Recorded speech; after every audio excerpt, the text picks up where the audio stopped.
नमस्कार, मैं हूँ डॉक्टर चारू, निसंतानता विशेषज्ञ और centre head Indira IVF Alwar से। आज बात करेंगे कि क्या कारण है समाज में इनफर्टिलिटी धीरे-धीरे बढ़ रही है और महिलाओं को ज्यादा परेशानी का सामना करना पड़ता है मां बनने में। तो इसका जो प्रमुख कारण नजर आता है वो है लेट मैरिजेस। आजकल जो महिलाएं हैं वो ज्यादा शिक्षा के लिए और अपने करियर के लिए जागरूक हैं। ऐसे में जनरली जो बच्चा जो प्लान किया जाता है वो 30 या 35 साल के बाद प्लान किया जाता है, जिससे कि जो माँ बनने की क्षमता है उसमें कमी आती है। ऐसा इसलिए होता है क्योंकि जो एक महिला की फर्टिलिटी है वो सीधे सीधे उसकी एज से रिलेटेड है। जब एक लड़की पैदा होती है तो उसके ओवरीज में निश्चित संख्या के फॉलिकल्स होते हैं। ये करीब 2 मिलियन तक होते हैं। इनको हम लोग ओवेरियन रिजर्व कहते हैं। जब माहवारी शुरू होती है तो हर माहवारी के साथ में करीब 10,000 फॉलिकल्स नष्ट हो जाते हैं। तो ऐसे में एक निश्चित प्रक्रिया है कि जैसे जैसे उम्र बढ़ रही है महिलाओं के ओवेरियन फॉलिकल्स धीरे धीरे कम होंगे और ये जो ओवेरियन फॉलिकल्स हैं या ओवेरियन रिजर्व है ये सीधे रिलेटेड होता है एक महिला की फर्टिलिटी से। तो एग का नंबर तो कम होता ही है एज के साथ में, साथ ही साथ क्या होता है कि जो एग्स की या फॉलिकल्स की क्वालिटी है वो भी खराब होने लगती है। जैसे जब उम्र बढ़ती है तो कुछ चेंजेस आते हैं आपकी स्किन में, आपके बालों में, आपकी आंखों में। बिल्कुल वैसे ही जो एग्स हैं उनकी गुणवत्ता भी धीरे धीरे खराब होती है।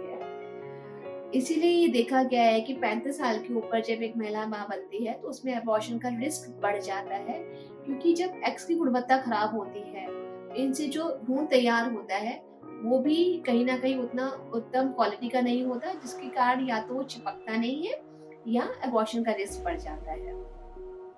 तो ये प्रमुख कारण है। दूसरा जो कारण है सोसाइटी में वो है कि स्ट्रेस का बहुत ज्यादा बढ़ जाना, या अब जो लाइफ स्टाइल है उनमें बहुत चेंजेस आ गए हैं। लोगों के जो वर्किंग आवर्स हैं वो बहुत अनशेड्यूल्ड रहते हैं। या फिर जो खान पान है, अब देखें तो पहले से ज्यादा लोग जो आहार है वो उतना अच्छा नहीं है जैसे पहले लिया करते थे। जंक फूड का सेवन बहुत ज्यादा बढ़ गया है।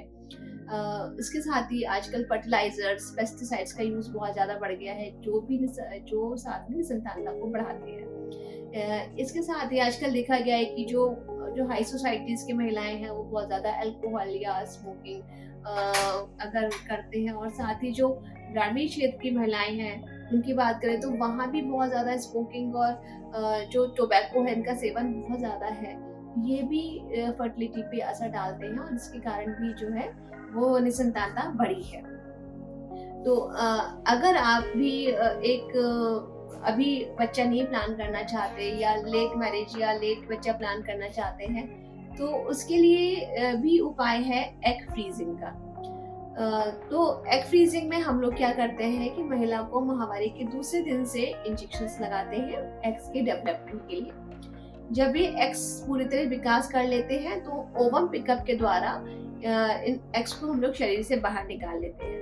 ये जो एग्स बाहर निकल आते हैं इनको हम लोग फ्रीज करके रख सकते हैं, और फ्यूचर में जब वो महिला चाहे कंसीव करना तो इन्हीं एग्स के अंदर पुरुष के शुक्राणु को डाला जाता है और एक एम्ब्रियो यानी भ्रूण शरीर के बाहर ही बना लिया जाता है। और इस तरीके से एक महिला अधिक उम्र पे भी अपने ही अंडों से मां बन सकती है।